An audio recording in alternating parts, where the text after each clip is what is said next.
You are watching the press preview, a first look at what's on the front pages as they arrive. In the next half hour, we'll see what's making the headlines with author and activist Shola Mos-Shogbamimu and barrister and former government minister Anna Soubry. So let's see what's on some of those front pages for you now.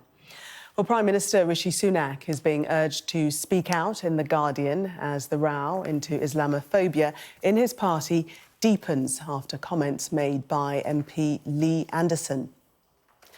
A similar story on the front page of The Eye, with a warning from former Tory chair Baroness Varsi that the Conservative Party is in the gutter. While The Telegraph says they've seen leaked WhatsApp messages showing Rishi Sunak is being warned by some Tory MPs that they're facing a voter backlash after the sacking of former whip Lee Anderson.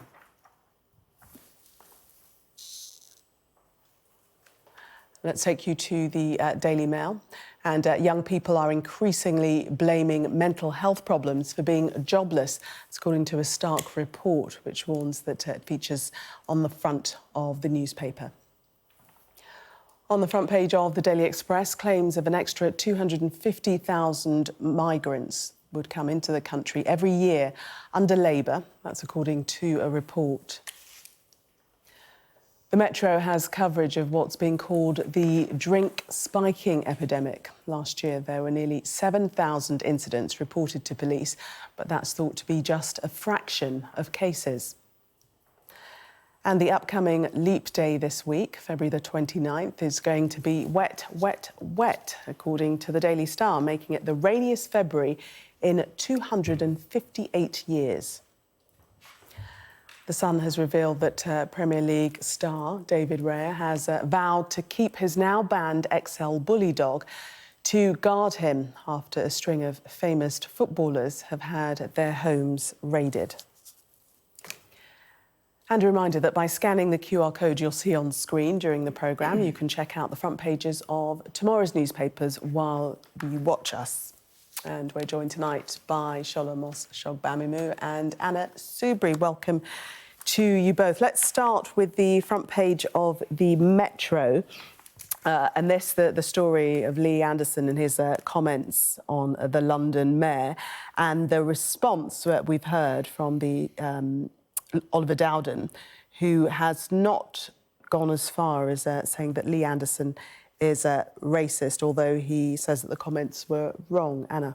Yes, this is a row which I don't think is going to go away. Parliament returns tomorrow, and I think it is going to carry on because this is very serious.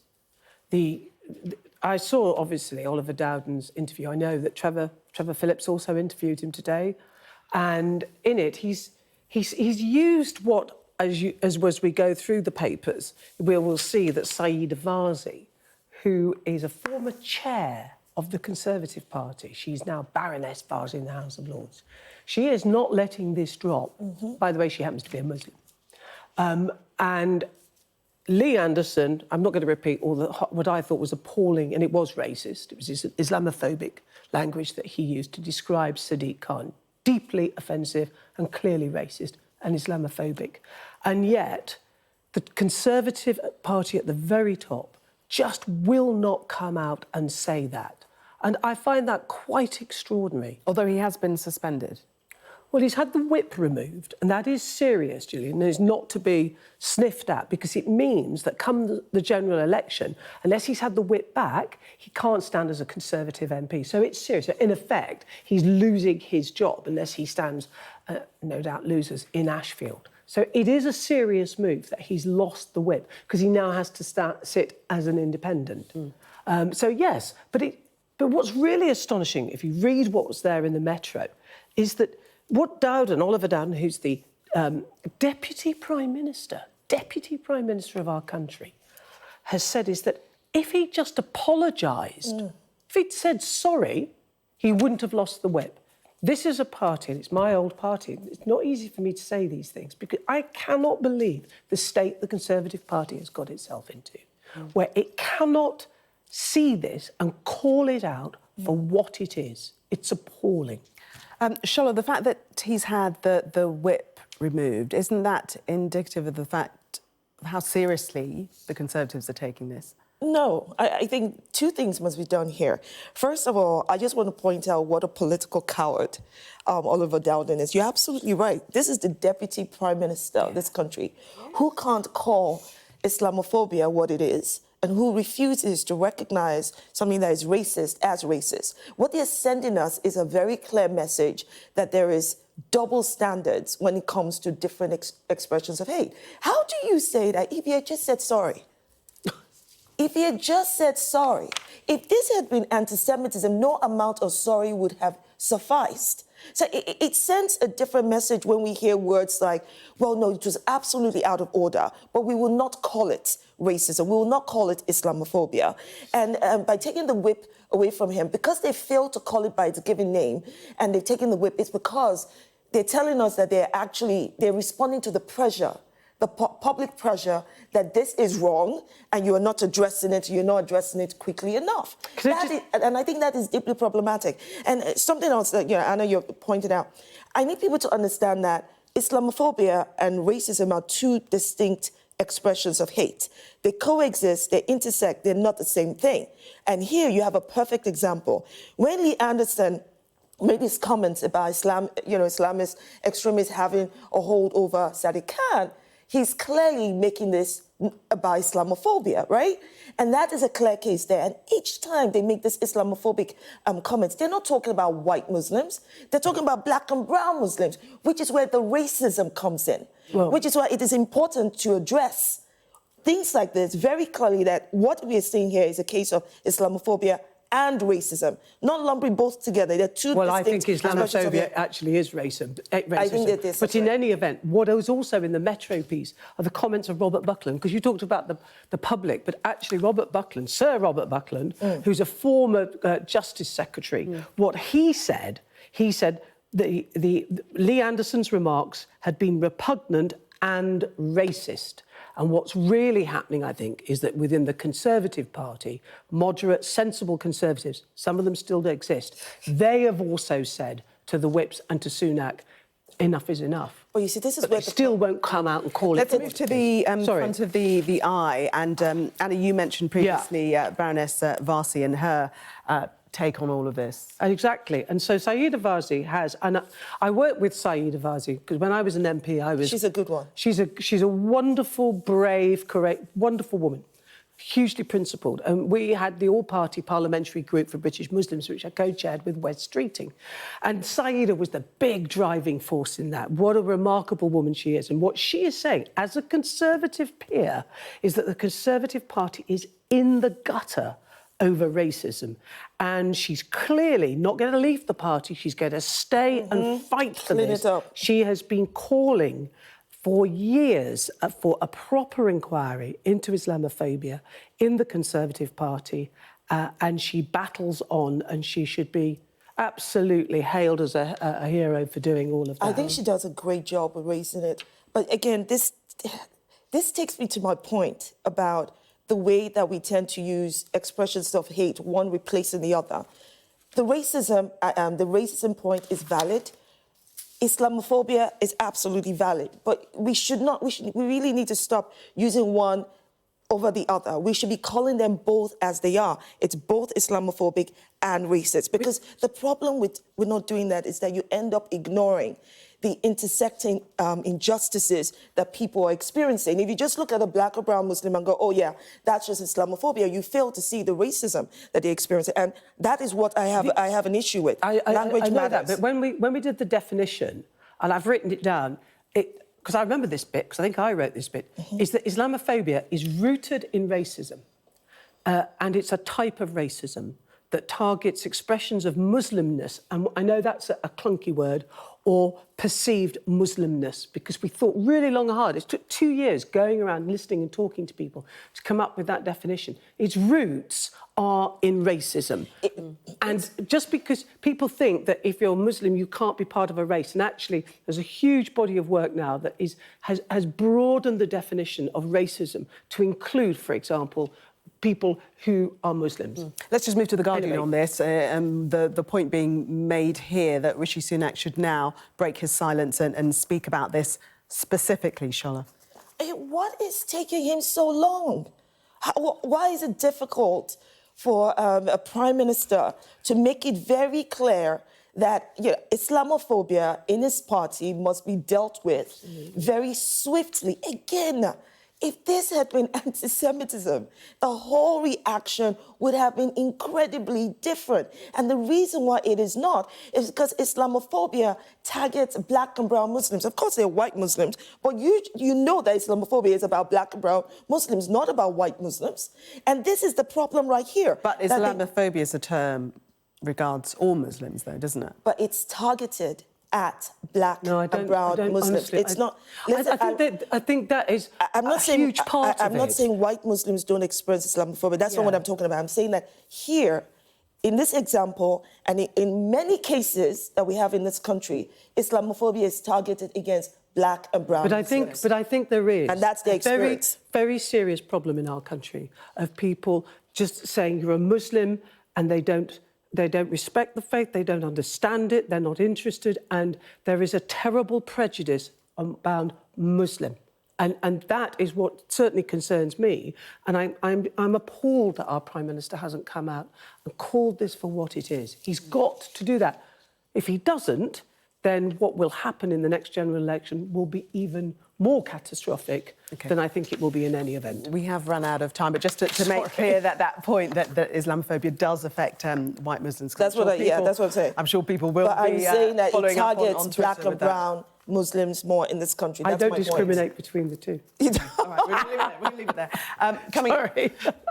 More, including this story in the Metro, a claim by Donald Trump that Prince Harry betrayed the Queen and he won't be welcome in the US if he's re-elected. Stay with us for more on that and other stories.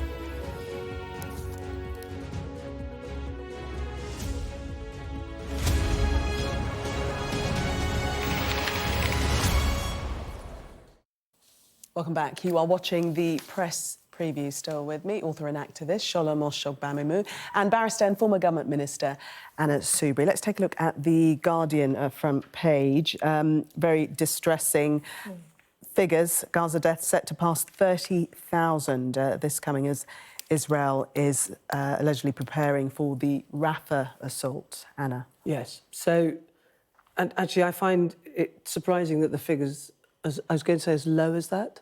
I just think it's probably higher, but because I can't believe that there aren't bodies under rubble, and I think it's more of a conservative estimate. In any event, it's shocking. This is a story on the front page of The Guardian that not only talks about the death toll now passing 30,000, and we know the majority of children and women, but it goes on to say that Benjamin Netanyahu has convened his war cabinet late last night. And it looks like there have been, well, we know that there are peace talks in Paris, or at least looking at negotiating a ceasefire or whatever. But equally, he's made it, Netanyahu, that is, clear that it won't stop them from going into Rafah. And if they go into Rafah, what is already a catastrophe, it's difficult to imagine how much worse it could possibly get, but it will. It's good to see that it's still on the front pages, because I think there was a time when I think we were all a bit worried it was sort of slipping off. And this terrible, terrible situation continues. But Shola, encouraging that Benjamin Netanyahu was saying that, a ceasefire isn't off the table and it is to be considered, it's what everyone would want. No, there's nothing encouraging about anything that comes out of Netanyahu's mouth. I mean, in fact, the key point here is that Netanyahu has made it clear that a deal might delay the operation, but not prevent it, which tells us that he has every intention of this, being committed to this ground, assault on millions of Palestinian civilians. This, as far as I'm concerned, there's never really been about the hostages. This is not about trying to find a solution or even trying to fight Hamas. It's not Hamas dying in the thousands. It's Palestinian civilians, children, women. And I think that the figures actually from the United Nations and others is that it could be up to 100,000 with a number of them under the rubbles that they don't have, accurate numbers for yet. So the point here is that Netanyahu has no intention of either following international law or abiding by anything. It sounds like he's set on this, he's already moved them from North Gaza all to every single safe zone that he's told them to go to. And this is the last safe zone. And he's going to end up killing, thousands. In fact, my words, I don't have any more words other than I cannot believe that the world is allowing this to happen. But, Anna, do you also share the lack of optimism about any ceasefire, considering what we've been hearing? Well, look, at some stage, something has to happen, doesn't it? Because I don't agree that this is all about punishing the Palestinian people. I just don't... What happened was, we all know, on October the 7th, Hamas went in, they took hostages, they murdered over 1,000 people. And at that point, Israel said, enough is enough, and they are entitled to defend themselves. 100,000 people? They did not? 1,000. I said they murdered over 1,000 people. And so they were right to go in, and they're right to deal with Hamas. The problem now is that if they go into Rafah, what is already a catastrophic situation will be made worse. And most of us, I think, watching this, as we do at home on our television screens, with coverage from your good selves and many others, is we are horrified at what is happening, because innocents are caught up in this. Yeah. And that can't be right. Something has to come out of this. Where that give is, I don't know, and we still haven't got all the hostages back. Can I just quickly ask, and I have to challenge you, because when you say you don't agree that it's collective punishment, I don't know what your definition of collective punishment is, but collective punishment would be the fact that Israel deliberately bombed refugee camps, hospitals, homes, churches, mosques, knowing that there were thousands upon thousands of innocent people there. That is a collective punishment.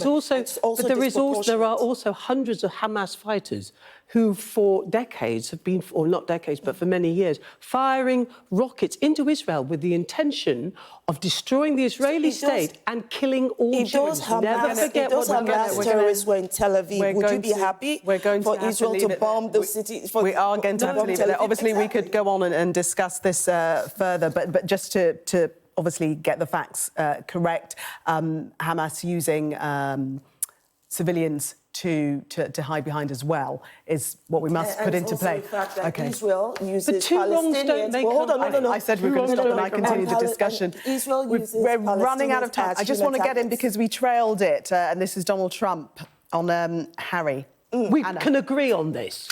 What is this waste of space talking about? I mean, Harry betrayed the Queen. What's that? First of all, we know that did not happen. But here you have Donald Trump. I think he's trying to...